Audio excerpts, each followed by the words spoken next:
कमरे हैं इसमें और डबल बेडेड। और देखिए हमारी सनातनी परंपराओं के अनुरूप पूजन करके जो किसी भी गृह प्रवेश हमारी सनातनी परंपरा है।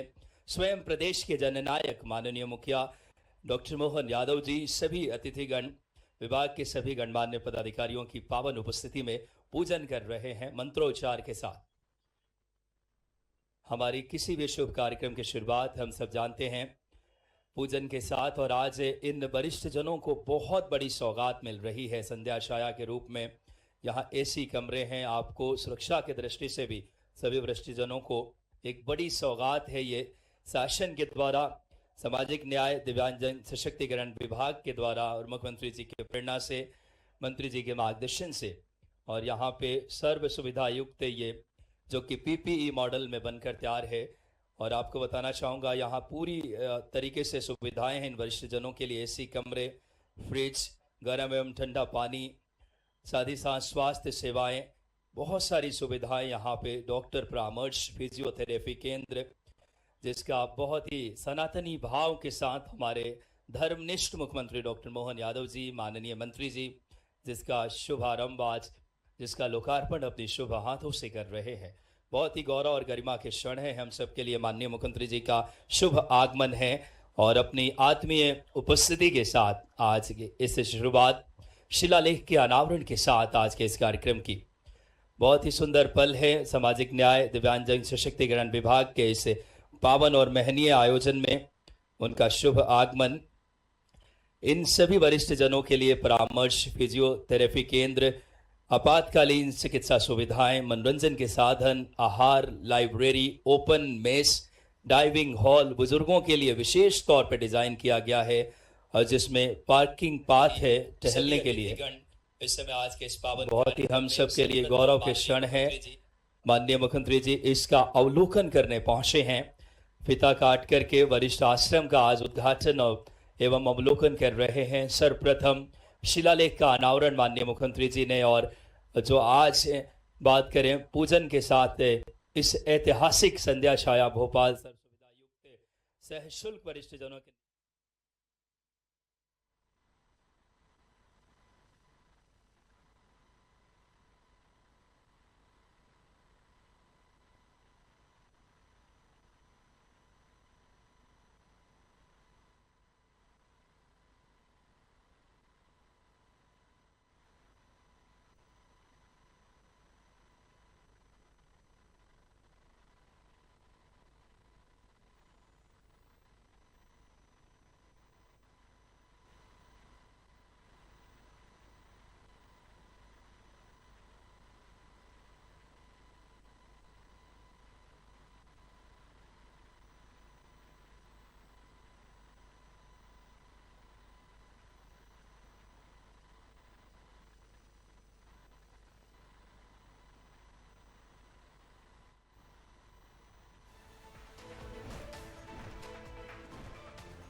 आयोजनों के साथ आज का ये जो आयोजन, एक तरफ पेड ओल्ड होम, खास करके हम वृद्धजनों के लिए सामाजिक जो हमारा उत्तरदायित्व है उसका समाज कल्याण विभाग ने बहुत अच्छे भवन का लोकार्पण कराया। जोरदार अभिनंदन करें। इस नाते से समाज के प्रति हमारा उत्तरदायित्व और हमारे लोगों के लिए सब सर्व सुविधा युक्त सेवा भारती के माध्यम से भवन का लोकार्पण आज ही के अवसर पर दिव्यांगजन स्पर्श मेला 2026 के विविध प्रकार के पुरस्कारों का वितरण, सिंगल क्लिक के माध्यम से पेंशन वितरण लगभग 450 करोड़ की, इस पूरे आयोजन के लिए कार्यक्रम की अध्यक्षता कर रहे माननीय मंत्री नारायण सिंह कुशवाहा जी, माननीय विधायक भगवान दास सबनानी जी, माननीय हमारे नगर निगम के अध्यक्ष जी किशन सूर्यवंशी जी, मंच पर ही मौजूद समस्त अतिथिगण और आप सबको नमस्कार करता हूं, आपका अभिनंदन करता हूं। एक अच्छे देवी कार्य की तरह हम सब यहाँ इस आयोजन का साक्षी बने। 2-3 कारण से इस विभाग का अत्यंत महत्व भी है और ये हमारे लिए आज के समय में और महत्व की इस नाते से भी यशस्वी प्रधानमंत्री ने भारत को सब तरह से सब क्षेत्रों में लगातार आगे बढ़ाने का जो बीड़ा उठाया है, ऐसे समय में जब हमारे अपने देश के अंदर विकास के पर्याय का मतलब केवल इंफ्रास्ट्रक्चर नहीं, हमारी अंदर की भावनाओं के आधार पर देश की पहचान हजारों साल से सनातन संस्कृति में तो चींटी से भी प्रेम करने की हमको प्रेरणा दी गई। ऐसे समय में हमारे इस स्वजनों के साथ किसी कारण से वह अपने स्वयं के आवास या परिवार से अगर दूर हैं, बच्चा कहीं बाहर है, किसी और स्थान पे है, ऐसे में हमारे बुजुर्ग हमारे साथ रहे और उनको परिवार का माहौल मिले, परिवार का वातावरण मिले। सच में मैं आज जब साइंटिस्ट है भाभा इंस्टीट्यूट में वो जो उनकी नौकरी थी, उन्होंने घर पे आने की मिठाई खिलाई तो मन गदगद हो गया। ऐसा लगा कि हाँ, हमारे बीच वास्तव में जिस बात की कमी थी वो उसकी पूर्ति हो गई। और सब श्रेणी के साथ अलग अलग प्रकार के सब प्रबंधन किए हैं। वृद्धाश्रम में जो आवश्यक है, डॉक्टरों का इंतजाम, किचन भी बहुत अच्छा है, किचन गार्डन भी अच्छा है, बाकी व्यवस्थाओं के लिए खास करके पंचकर्म से लेके तमाम चीज़ों को जोड़ करके अच्छी बढ़िया बिल्डिंग बनी। और जितने प्रकार से हो सकता, सेवा भारती को मैं बधाई देना चाहूँगा जिनके माध्यम से ये एक अच्छे काम की शुरुआत हो रही है। क्योंकि भवन बनाना, सरकार भवन तो बना दे, लेकिन व्यवस्थाओं के संचालन में वो ठीक से संचालित हो, इसकी भी आवश्यकता है। अब हम सब समझ सकते हैं इस बात को कि हमारे ही परिवार के बच्चे किसी भी कारण से, कोई अस्थि बाधित, कोई दृष्टि बाधित, ये तो परमात्मा की लीला है। हमारे यहाँ तो अष्टावक्र के समय से इस शरीर के अंदर, शरीर के अलावा भी बौद्धिक क्षमता के बलबूते पर हर एक व्यक्ति के अपने अंदर सुनने, समझने की, देखने, जानने की क्षमता होती है। और ऐसे में कोई भी कारण से हमारे बच्चे अगर किसी बात की उनको आवश्यकता है तो वो हमारे प्रेम की आवश्यकता है। समाज प्रेम लुटाए, सरकार साथ खड़ी है, समाज कल्याण विभाग ने सब प्रकार से जोड़ करके सबके लिए अवसर दिया है। इसलिए माननीय प्रधानमंत्री ने तो दिव्यांग शब्द दिया, उपयोग किया है। वास्तव में ये पुराने समय में विभाग का नाम थोड़ा जो लेते थे तो अटकता था, लेकिन हमारे बीच आज के समय में उनके लिए भी अलग अलग प्रकार से विभाग ने बहुत अच्छी चिंता की। बच्चों को खेलने की भी चिंता की, अलग अलग प्रतियोगिता कराई, उनको पुरस्कार दिए। मेरी अपनी ओर से सभी दिव्यांग भाई बहनों को, बच्चों को बहुत बहुत बधाई। खास करके आज जब मैं आपसे बात कर रहा हूँ तो ये हमारा वृद्धाश्रम लगभग 24 करोड़ की लागत से तैयार हुआ है। अपनी ओर से एक बार फिर बधाई।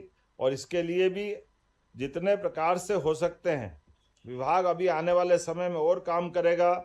ये 5 एकड़ में फैला 12 सिंगल बेडरूम, 22 डबल बेडरूम, कुल 34 कमरे, जिसमें 56 बुजुर्ग इसमें आराम से रह सकते हैं। और इसमें भी एसी कमरे, टीवी, फ्रिज, गर्म ठंडा पानी, निजी बालकनी, वो सब कुछ देने का प्रयास किया जो एक परिवार के लिए आवश्यक भी है। लेकिन मैं अपनी ओर से एक बार फिर इस पूरे प्रदेश के अंदर ये अभियान चला रहे हैं।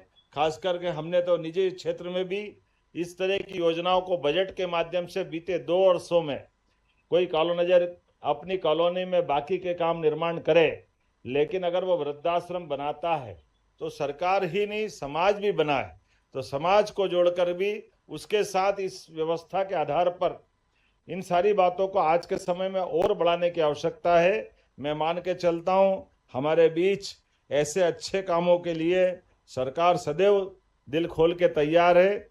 2 दिन बाद अर्थात परसों हमारा गणतंत्र दिवस है। गणतंत्र दिवस की भी मेरी अपनी ओर से बधाई। और बीते दिन बसंत पंचमी का आनंद आया है। ऋतुओं का राजा बसंत ये जब अपनी छटा बिखेरता है तो वो सब प्रकृति जैसे मुंह से बोलने लगती है, चारों तरफ एहसास होता है। और एकदम ईश्वर की ये ऐसी लीला है। हमारी अपनी सनातन संस्कृति के बलबूते पर लोगों के लिए मौसम हो सकते हैं, लेकिन हम अपने भाग्य में ऋतुओं को लेकर के आए हैं। हमारे 6 ऋतुओं का आनंद, हर ऋतु का अपना आनंद है। और बसंत जब खिलता है तो होली तक की छटा अलग प्रकार से पहुंचती है। ये जो आनंद आता रंगों का, त्योहार के आगमन का, इसलिए कितना अच्छा लगता है। भगवान महाकाल के गाल पे भी कल गुलाल लगा और भगवान राम भी वहां अयोध्या में गुलाल से शुरुआत करके बसंत पंचमी का आनंद लेते हुए परमात्मा की कृपा से बदलते दौर में जिस प्रकार का समय चल रहा है, हम सब सौभाग्यशाली हैं। यशस्वी प्रधानमंत्री के नेतृत्व में विरासत से विकास की ओर जब भारत बढ़ रहा है, मैं भी दावोस से लौट करके कल ही आया हूं। और ये बात सही है कि आज के दौर में, बदलते समय में सभी सरकारें स्वस्थ प्रतिस्पर्धा में भारत सरकार के साथ कदम से कदम मिलाकर के विकास के लिए नए नए संकल्प लेके आगे बढ़ रही है। 3 सर्वाधिक तेज गति से विकास वाले राज्यों में मध्य प्रदेश का अपना स्थान भी है। हमें इस बात की प्रसन्नता है। दावोस के अंदर कौन से उद्योगपति, देश के हो या विदेश के, हर एक कोई मध्य प्रदेश और अपने देश के साथ जुड़ना चाहता है। और वो प्रतिनिधि मंडल भी पूरे दुनिया के 200 से ज्यादा देशों में सबसे बड़ा प्रतिनिधि मंडल अगर गया था तो मुझे खुशी है हमारे भारत का गया था। और भारत के प्रतिनिधि मंडल ने अलग अलग प्रकार से, कितने प्रकार से विचार होते हैं और कितने प्रकार से काम होते हैं। मैं केवल एक उदाहरण देना चाहूंगा। नवकरणीय ऊर्जा, बिजली का उत्पादन। अब बिजली के उत्पादन के बिना तो सभी प्रकार की इंडस्ट्रियों पर प्रश्न चिन्ह लग जाता है। लेकिन अब दुनिया को समझ में आ रहा है कि प्रकृति के साथ ज्यादा छेड़छाड़ करना अच्छा नहीं। जो प्राकृतिक रूप से हो सकता है वो सब करिए। इसलिए बिजली भी कौन सी चाहिए, वो बिजली की शुद्धता पे भी आ गए। अभी तक तो थर्मल और उस पे जाते थे बड़े बड़े अलग प्रकार से, लेकिन अब कहा कि सोलर एनर्जी चाहिएगी।